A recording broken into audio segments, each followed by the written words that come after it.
Omoni bolo na baby tutaki na tena ni kuya. Yoka moteur na makele.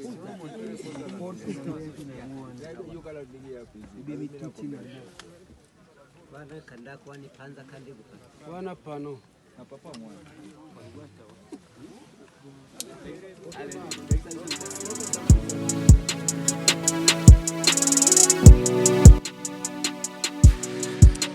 Na tuko majira ya saa 6 saa za Afrika Kati, ikiwa ni 7 majira Afrika Mashariki, na mimi ni ndugu yako Rajabu Wakili Kabonga, baba la baba, mzee wa Ngwasuma, the one in all in town, DJP.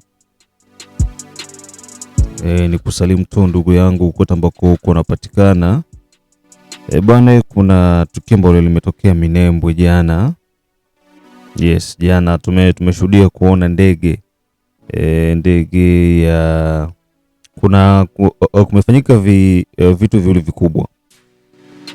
Baada ya kuchoma ndege ya M23 ya Rwanda RDF ambayo ilikuja na minisho kipindi hicho, ikaweza kuangushwa. Ilikuwa ni juzi kati hapa. Jana pia kumekuja ndege nyingine pia ilikuja na maminisho zingine kutoka Rwanda vile vile.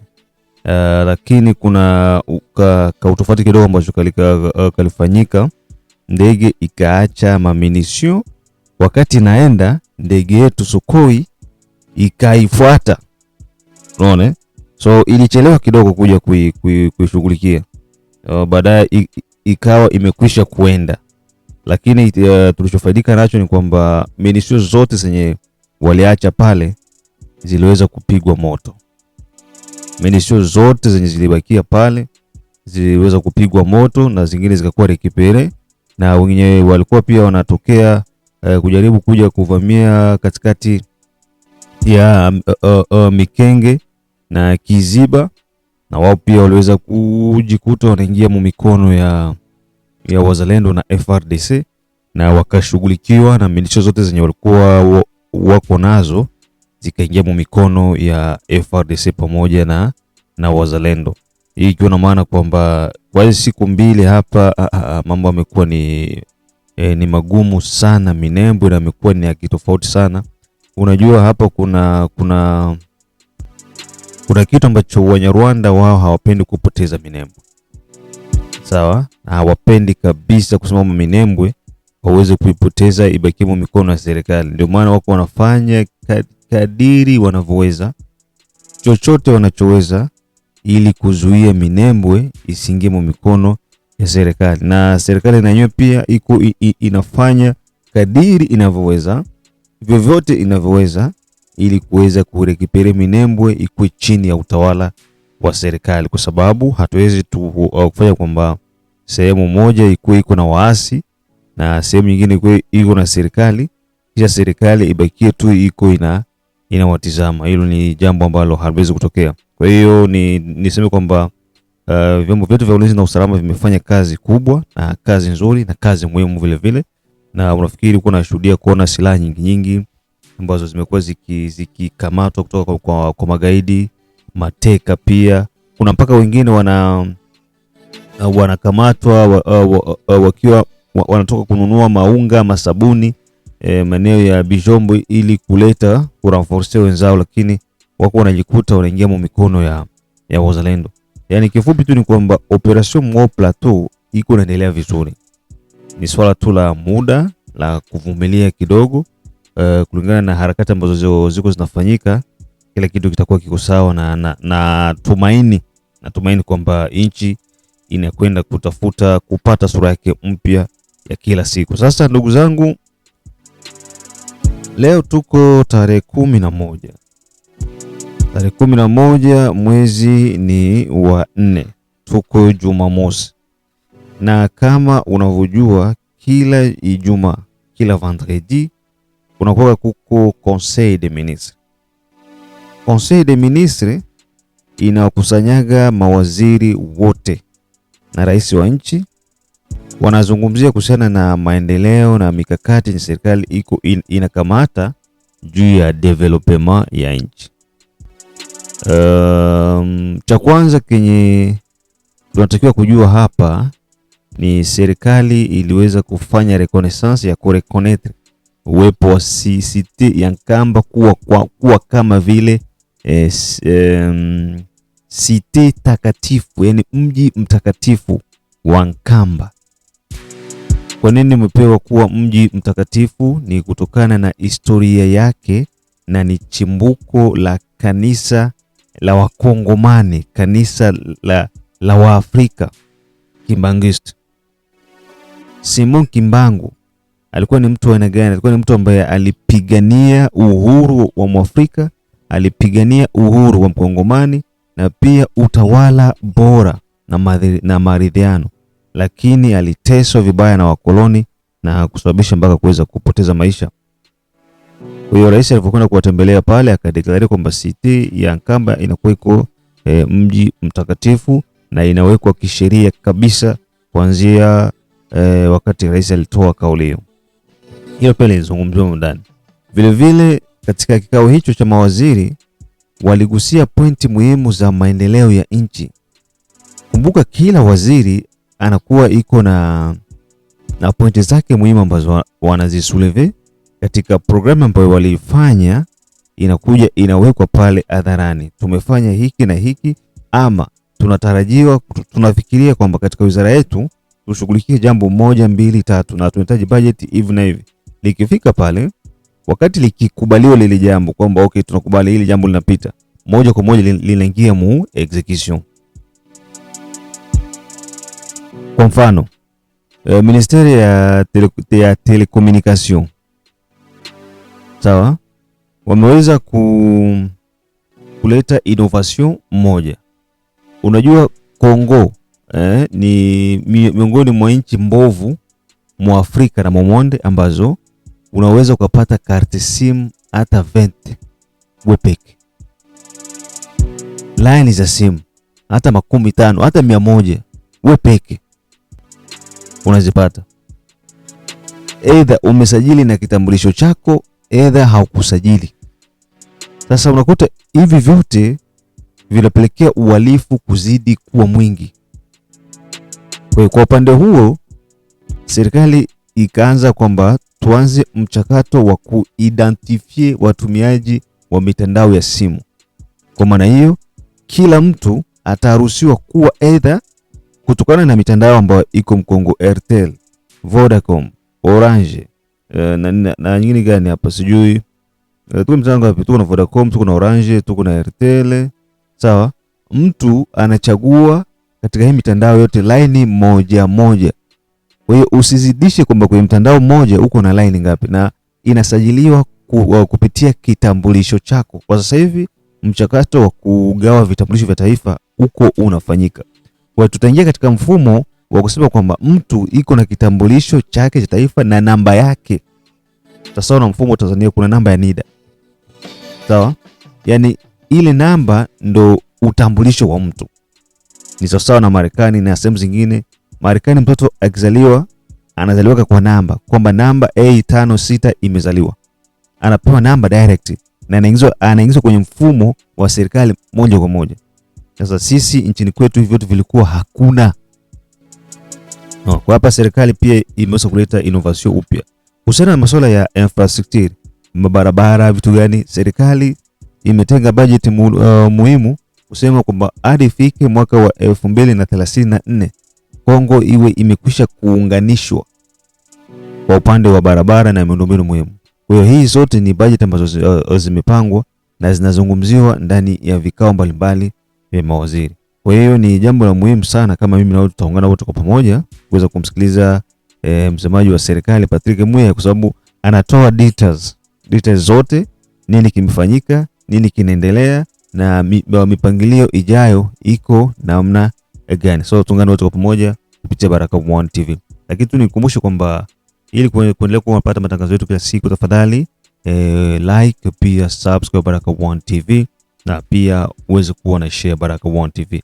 Hili ni jambo la muhimu sana sana wakati una like na una subscribe Baraka1 TV. Namaanisha ukijiabone unakuwa unatupatia nguvu ya kipekee kusema kwamba watu waweze kupiga hatua kusonga mbele zaidi. Kwa hiyo ndugu zangu, ni mambo ya muhimu sana, na nitoe shukrani kwa wote ambao mko mnatutizama pande zote za dunia. Najua mko wengi, Australia, Canada, USA, Europe Central pamoja na East Africa na sehemu mbalimbali kote ambako mko mnasikiliza Baraka1 TV, na tungane wote moja kwa moja tusikilize Patrick Muyaya kuhusiana na kikao cha mawaziri kilichofanyika jana tarehe 10 mwezi wa 4 2026. Compte rendu de la 85e réunion du Conseil des ministres. Le président de la République, chef de l'État, a présidé ce vendredi 10 avril 2026 la 86e réunion ordinaire du Conseil des ministres. 4 points étaient inscrits à l'ordre du jour, à savoir 1. Communication du président de la République, chef de l'État. 2. Points d'information. 3. Approbation d'un relevé des décisions du Conseil des ministres. Et 4. Enfin, examen et adoption de textes. La communication du président de la République a porté sur 3 points principaux, à savoir 1. De la reconnaissance du statut de ville sainte à la cité d'Nkamba. Le président de la République tient à sa volonté de faire de la cité d'Nkamba une ville sainte, telle que déclarée solennellement lors de sa participation à la commémoration du 6 avril 2026. Cela fait également suite aux multiples demandes formulées par les responsables de l'église kimbanguiste, tant lors des échanges directs avec lui-même que par l'entremise des émissaires en audience pour la reconnaissance officielle de ses statuts. Il a rappelé que la cité d'Nkamba, située dans la province du Congo central, constitue l'un des hauts lieux spirituels et historiques le plus important de la République démocratique du Congo. Ces lieux d'origine de la mission spirituelle de Simon Kimbangu, Kamba est reconnu par de millions de fidèles comme la Nouvelle Jérusalem et représente aujourd'hui le centre mondial de pèlerinage de l'église kimbanguiste. En effet, chaque année, cette cité accueille de pèlerins venus de toutes les provinces de notre pays ainsi que de nombreux fidèles provenant de plusieurs régions du monde. Ces rayonnements spirituels exceptionnels confèrent à cette cité une importance religieuse, culturelle et patrimoniale majeure pour notre nation. Il rappelle le courage spirituel, la dignité et la résistance morale incarnée par le prophète Simon Kimbangu, dont les messages de foi, de justice et d'émancipation a profondément marqué l'histoire de notre nation et contribué à l'éveil de la conscience africaine face aux injustices de l'époque coloniale. Le président de la République a souligné qu'une telle reconnaissance vise notamment à préserver le caractère spirituel de ces sites, à organiser les activités de pèlerinage, à protéger son patrimoine religieux et à promouvoir son rayonnement international. Dans cette perspective, il a engagé les gouvernements à enclencher dès à présent les processus devant conduire à la reconnaissance du statut de ville sainte à la cité d'Nkamba. À cet effet, le vice-premier ministre, ministre de l'Intérieur, a été instruit avec le ministre d'État, ministre de la Justice et Garde de Sceaux, le ministre d'État, ministre de l'Urbanisme et Habitat, le ministre de l'Aménagement du Territoire, la ministre de la Culture, Arts et Patrimoine, de travailler conjointement afin d'enclencher les diligences nécessaires. Cette démarche aura pour but notamment d'examiner les bases juridiques permettant à l'institution administrative d'un statut spécial pour la cité de Nkamba au regard de la loi, définir un régime particulier des protections et des préservations de son patrimoine spirituel, culturel et historique, mettre en place un cadre de gouvernance et d'aménagement harmonieux et durable adapté à son caractère de centre international des pèlerinages et proposer les moments venus les modèles juridiques appropriés pour sa consécration officielle en ville sainte. Par cette initiative, notre pays reconnaît et valorise une composante majeure de son patrimoine spirituel et historique tout en affirmant sa volonté de préserver et de promouvoir les hauts lieux de foi qui contribuent au rayonnement de la République démocratique du Congo dans le monde. Le deuxième point de la communication du président de la République a porté sur les suivis de réforme de notre appareil diplomatique. C'est référent à sa communication faite lors de la 83e réunion du Conseil des ministres du 20 mars 2026 relative à la prise en charge systématique des diplomates et des missions diplomatiques de la République démocratique du Congo, le président de la République a insisté sur la nécessité d'assurer un suivi rigoureux et soutenu des réformes engagées au sein de notre appareil diplomatique, afin de consolider l'efficacité, la cohérence et la crédibilité de l'action extérieure de notre pays. Il a appelé le gouvernement à poursuivre avec constance et détermination les réformes déjà amorcées dans la gestion de notre diplomatie, laquelle diplomatie constitue un instrument stratégique de projection de la souveraineté nationale, des défenses des intérêts supérieurs de la nation et des promotions du rayonnement international de notre pays. À ce titre, elle doit s'inscrire résolument dans une dynamique permanente de modernisation, de professionnalisation et de rationalisation de ses modes de fonctionnement afin de répondre aux exigences d'un environnement international de plus en plus compétitif et exigeant.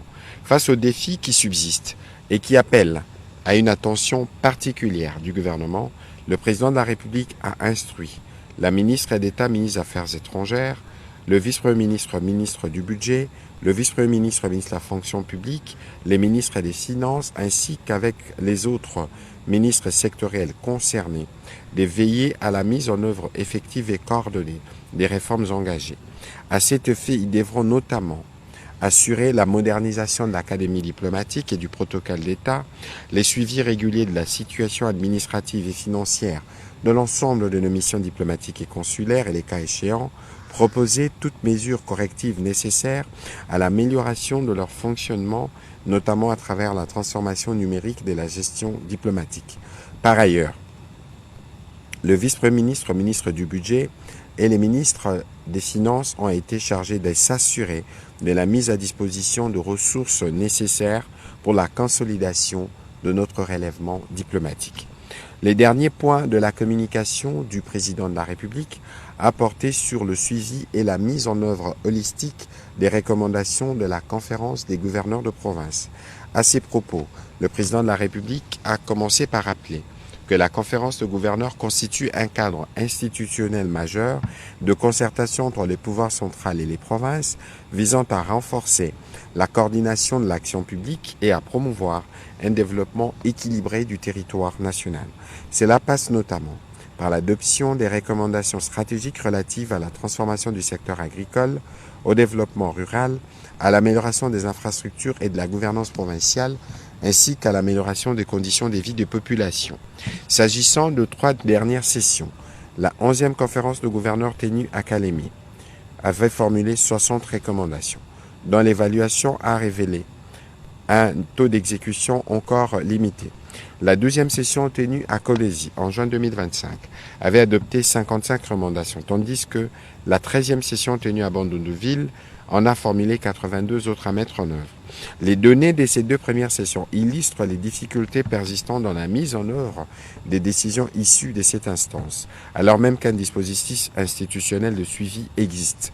En leur qualité des premiers responsables des exécutifs provinciaux, les gouverneurs sont appelés à assurer la traduction opérationnelle et les suivis effectifs des recommandations.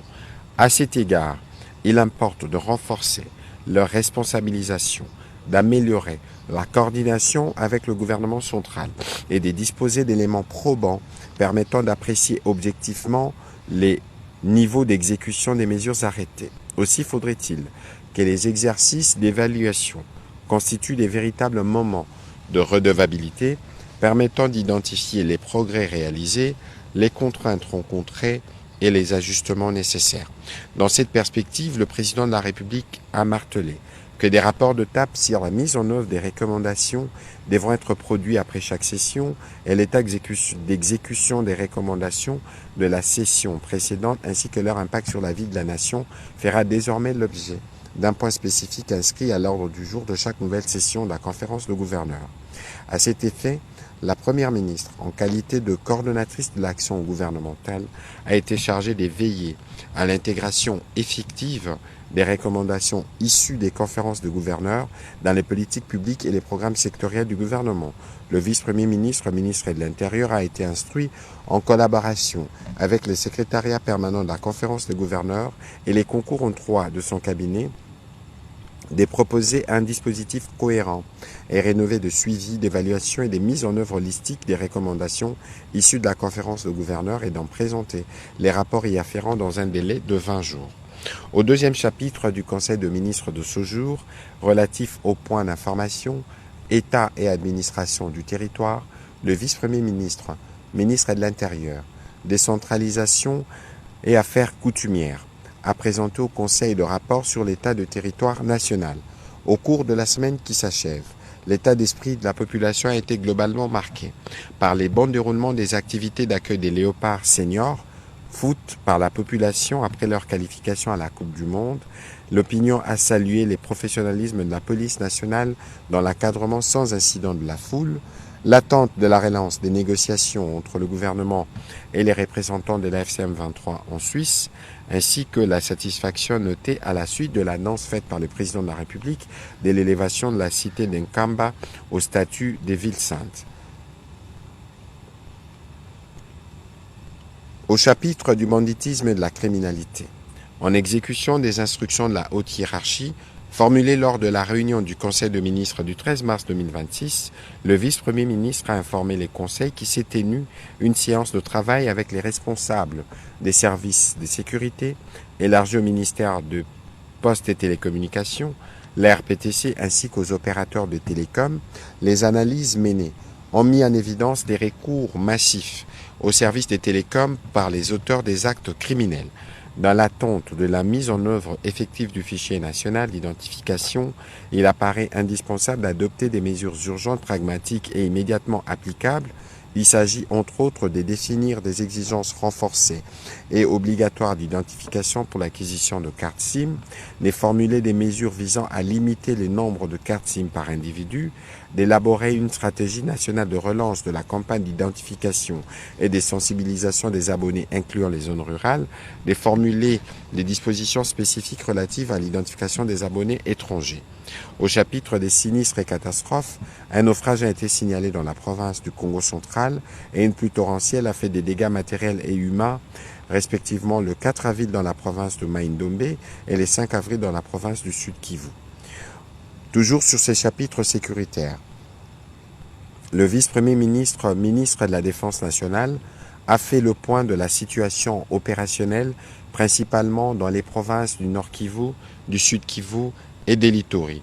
Il a été complété pour la partie concernant le Congo central, la ville-province de Kinshasa et les ex-provinces du Grand Bandundu par le ministre délégué chargé des anciens combattants qui a le lead du gouvernement dans les traitements de la question des Mobondo.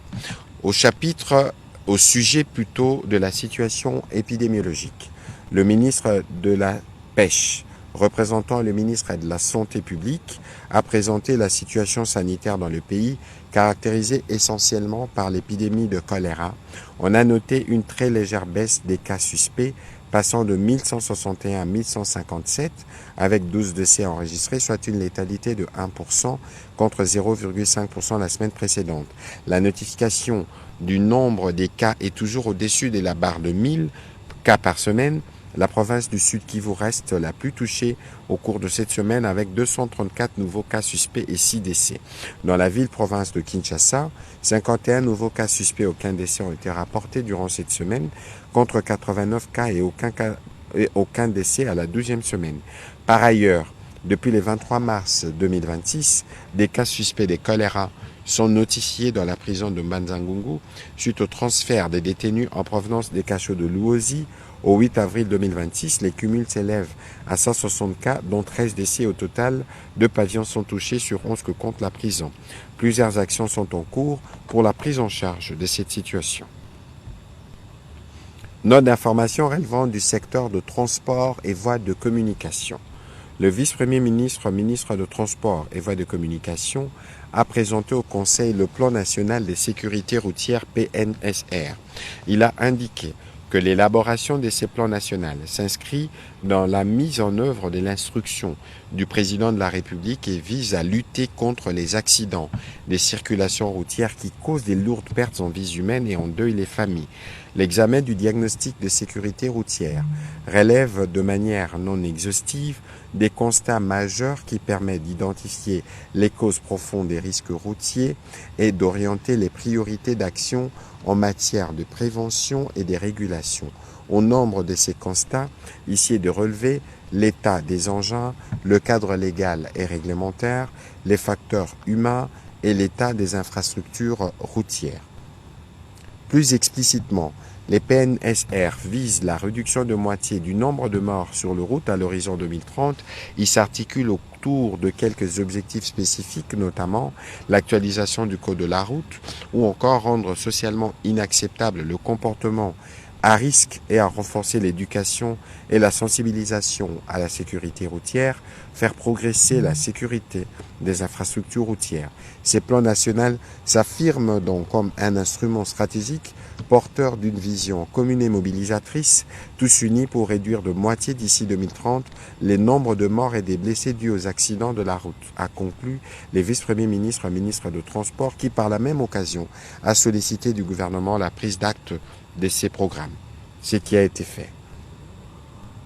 Note d'information relevant du secteur de l'industrie. Le ministre d'État, ministre de l'Industrie ad intérim, a entretenu les conseils sur la nécessité d'un large appui gouvernemental pour le recouvrement des créances en souffrance du Fonds de promotion de l'industrie estimé à environ 300 millions de dollars pour les financements de projets structurants. Faisant suite à cette préoccupation, il a demandé au conseil d'administration du FPI de faire auditer le portefeuille des dites créances aux fins d'un côté de définir une stratégie plus appropriée et efficiente de recouvrement et de l'autre de détecter d'éventuels dysfonctionnements internes pouvant découler soit d'une organisation impertinente, soit du manque de compétences, soit encore de la persistance de pratiques informelles dans l'octroi de ressources aux porteurs de projets. Cependant, au regard de la nature des dites créances, les dettes étant reconnues, les montants déterminés, les échéances dépassées et les débiteurs identifiés, attendre les conclusions de cet audit pourrait causer un préjudice financier, tant au FPI lui-même qu'au secteur industriel dans son ensemble, particulièrement en ce moment où l'économie congolaise dans son ensemble et les secteurs industriels en particulier ont grandement besoin des ressources financières. Pour ce faire, le ministre de l'Industrie a proposé l'implication du gouvernement par la mise en place d'une commission spéciale qui aura pour mission de catégoriser les débiteurs de bonne ou de mauvaise foi, de négocier des protocoles de transaction pour les créances récupérables à l'amiable, d'engager des actions de recouvrement forcé avec l'appui de la force publique, de proposer des mesures conservatoires sur les patrimoines des débiteurs insolvables, faire accélérer l'avènement du décret portant mesures d'application de la loi numéro 23/032 du 28 juin 2003, modifiant et complétant l'ordonnance loi du 11/89/031 du 7 août 89 portant création de la taxe de promotion de l'industrie. Note d'information relevant du secteur de l'éducation. La ministre d'État, ministre de l'Éducation nationale et Nouvelle Citoyenneté, a informé le Conseil de l'organisation de la 13e édition de la Semaine de la science et des technologies.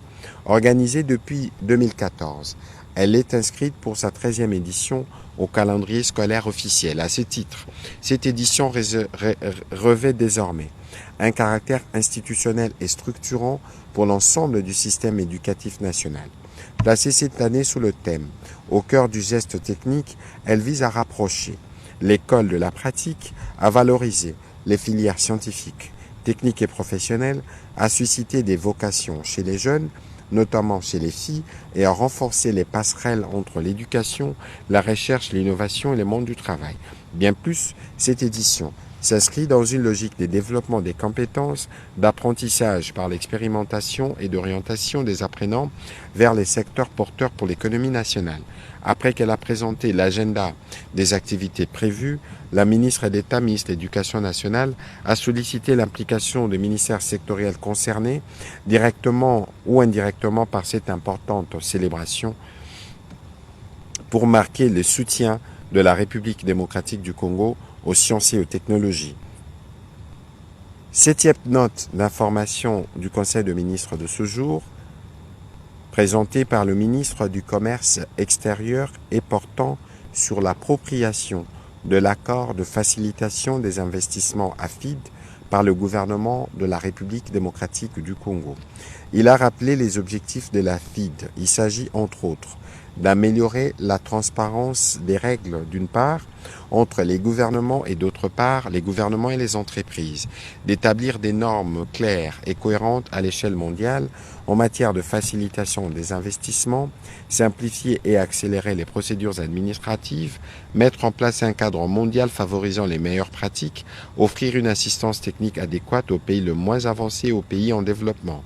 Par ailleurs, dans le cadre de l'élaboration du document programme pays, lesquels prévoient les déploiements d'un plan multisectoriel inclusif fondé sur une production abondante, spécialisée par filière et à forte valeur ajoutée, afin de satisfaire les besoins du marché local et de conquérir des parts importantes dans les marchés régionaux et internationaux, les investissements directs étrangers constituent un levier stratégique pour le développement des secteurs agricoles, industriels, miniers et les services de la République démocratique du Congo.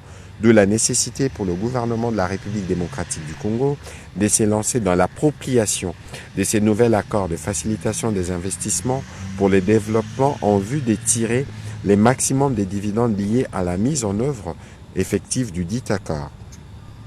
Cela nécessite la poursuite des réformes majeures qui renforcent la transparence, la lutte contre la corruption et la modernisation de nos administrations, a conclu les ministres du Commerce extérieur. Note d'information relevant du secteur des infrastructures et des travaux publics. Le ministre des Infrastructures et Travaux publics a informé le Conseil de la présentation de l'approbation du projet de construction du viaduc Bédengaliema. En effet, face à la persistance du phénomène de embouteillages qui paralyse la ville-province de Kinshasa, les axes menant vers le centre-ville, principalement la Gombe, demeurent particulièrement saturés. Le ministre des Infrastructures et Travaux publics a indiqué avoir initié un projet afin de décongestionner efficacement la rocade nord-ouest ainsi que la route de Matadi. Ces projets d'envergure visent à créer un contournement stratégique de la place Kitambo Magasin et de l'axe Kitambo Boulevard Monjiba Sosimat, zone de forte congestion.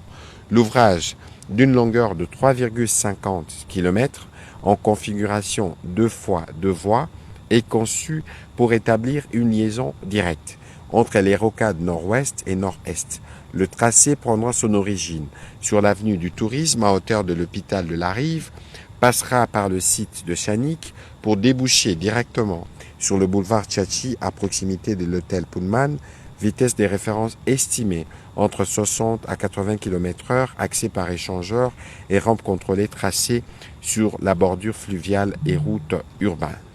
Le Conseil a pris acte de cette note d'information. Note d'information relevant du secteur de ressources hydrauliques et électricité. Le ministre de Ressources hydrauliques et électricité a rappelé la situation de la Régie des eaux, a sorti d'une proposition d'un plan d'urgence pour l'amélioration de la desserte de l'eau dans la ville-province de Kinshasa notamment. Ces plans, a-t-il indiqué, visent à répondre aux principaux problèmes opérationnels de la Régie des eaux à Kinshasa, notamment la perte d'un volume important d'eau produit à cause du mauvais état de réseau de distribution qui date de plus de 50 ans, les manques de pièces de rechange et d'équipements pour l'entretien du réseau et les réparations de fuites d'eau, la lutte contre les érosions causées par les pluies qui dégradent l'état du réseau. Par ailleurs, les paiements de consommation d'eau des instances officielles et surtout l'application du nouveau tarif de vente d'eau constituent les principaux moyens pouvant permettre à la Régie des eaux de mettre en œuvre les 10 plans, En exécution de ce plan, les experts du ministère de l'économie et des ressources hydrauliques et électricité ont procédé à l'examen d'une proposition de tarif de vente d'eau avec l'implication de la Régie des eaux tenant compte des catégories sociales les plus vulnérables. À la faveur de ce nouveau tarif, la Régie des eaux pourra lancer des actions nécessaires pour résoudre les problèmes opérationnels en rapport avec la distribution de l'eau dans la ville-province de Kinshasa.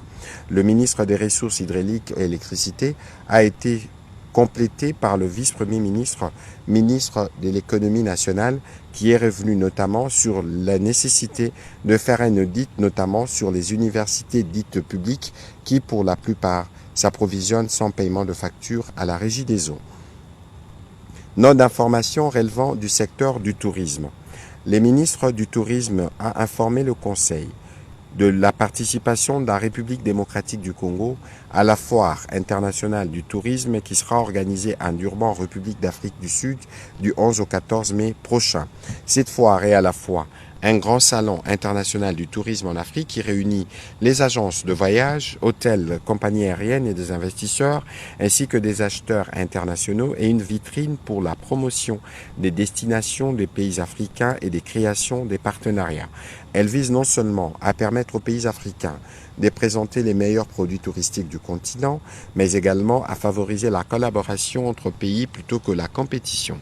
Au fin de participer à ces grands événements touristiques qui réunissent des milliers de touristes et entrepreneurs, notre pays doit ainsi prendre des dispositions pour assurer une visibilité à travers un stand moderne qui sera en mesure de présenter les possibilités dans les secteurs touristiques de la République démocratique du Congo. Dernière note d'information présentée au Conseil de ministres de ce jour, le ministre de Sport et Loisirs a présenté les rapports relatifs aux préparatifs des Léopards pour leur participation à la Coupe du Monde au mois de juin prochain. En effet, 52 ans après sa première participation, notre pays retourne cette année à la phase finale de la plus prestigieuse compétition du monde. Ces succès et les fruits des efforts conjoints du gouvernement et de la volonté personnelle du président de la République, à qui il a rendu un vibrant hommage. Ces retours sur scène ne devraient pas être une simple participation.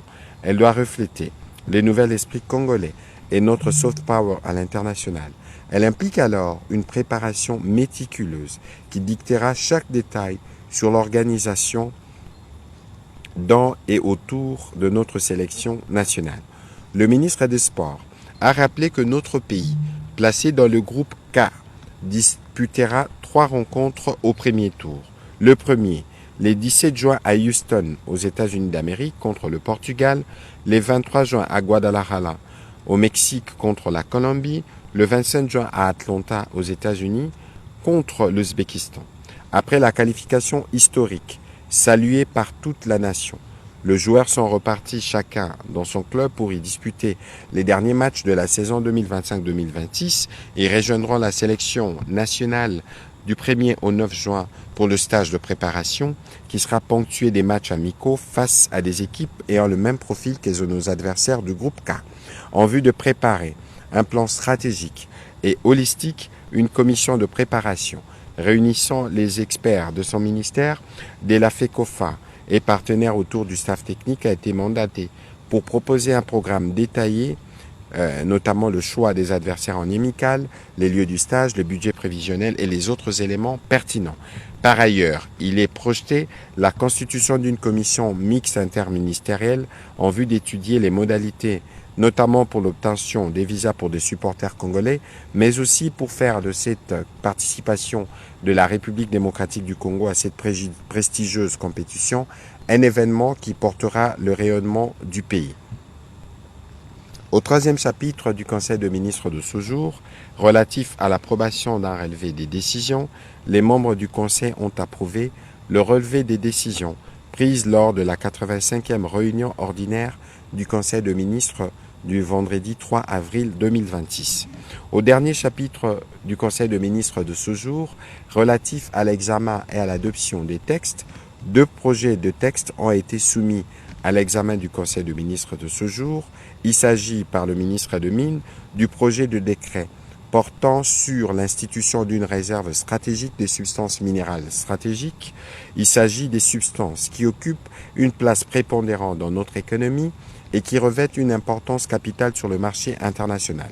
La création de cette réserve stratégique vise notamment à contribuer à la stabilisation du marché des substances minérales stratégiques, à soutenir la politique de valorisation de ces substances minérales stratégiques et à renforcer la souveraineté économique de la RDC sur ces substances.